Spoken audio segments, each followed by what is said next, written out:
everybody!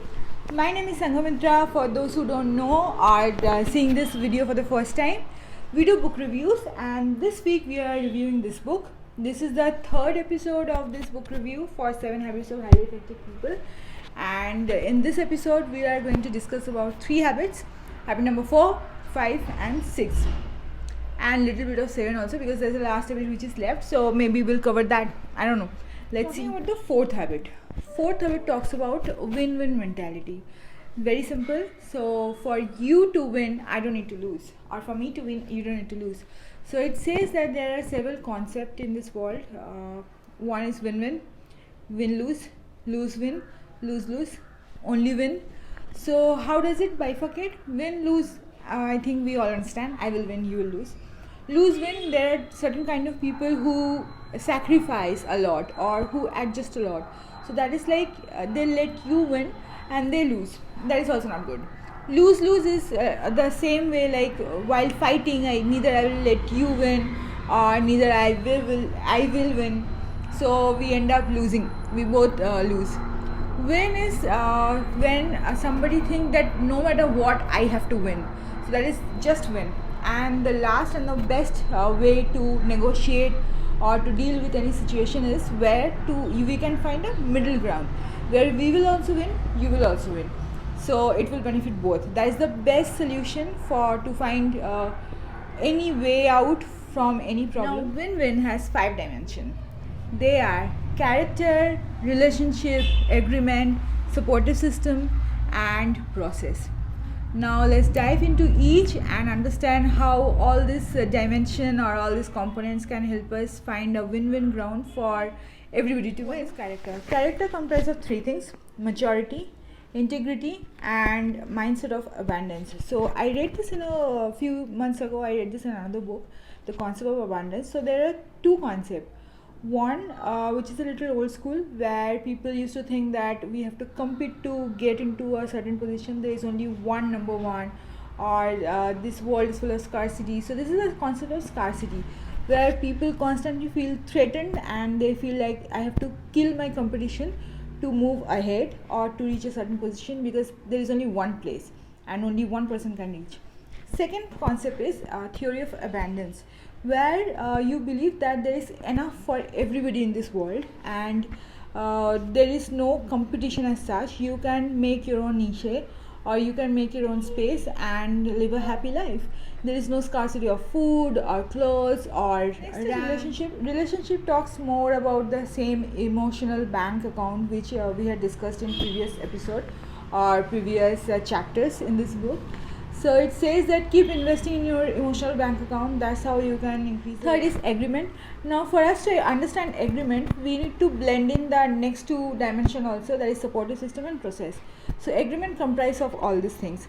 What does that mean? That means that when you come to an agreement with another person, that you have both had settled to the point that this is the right thing to do for both of us, it will benefit both of us. So that not just that extent or not that just that time when you are doing it. You need to make it an ongoing process, or you need to take it forward to your future. So you need support system, you need people or process or mechanism to keep it forward once you find that win-win ground. I'm sorry, are you listening? I'm so sorry. Can you listen to the traffic outside, by the way? So habit 5 talks about that.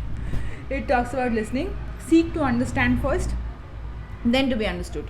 What does that mean? It means active listening or empathetic listening. So there are 5 ways of listening.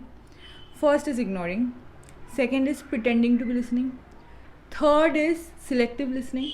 We all understand what is selective listening. You are listening to only things which you want to. Fourth is attentive listening, where you think you're attentively listening to somebody, but that is not the best or the highest form of listening. Highest form of listening is empathetic listening. So empathetic listening has 3 dimension again, or 3 forms, which comprise of empathetic listening. Out of that, I'm going to read it out for your benefit. So 10% is what we are speaking. 30% is sound, our voice, and 60% is body language. So when you not only listen to the other person, you feel the other person. That is, so there is another concept said in this chapter, which is called autobiographical listening. How it is important and how it is different from empathetic listening. In autobiographical listening, we listen from our point of view or from our experience. What does that mean? In this, there are 3-4 components which we do. One, we interpret, we probe, we evaluate, but everything which we do is from our point of view or from our past experiences. Whereas empathetic listening is keeping your mind open and feeling the other person more than just evaluating that person. What does that mean? For example, if somebody says that I have jumped off a cliff, we will think that he is jumping off, maybe is fun first. Second, we will be thinking maybe there is a water body, so this is a kind of adventure activity, you run and jump off a cliff. But this is, again, we are thinking from our point of view or from our past experiences. We have actually no idea what the other person is saying. So autobiographical listening or autobiographical response, we practice a lot.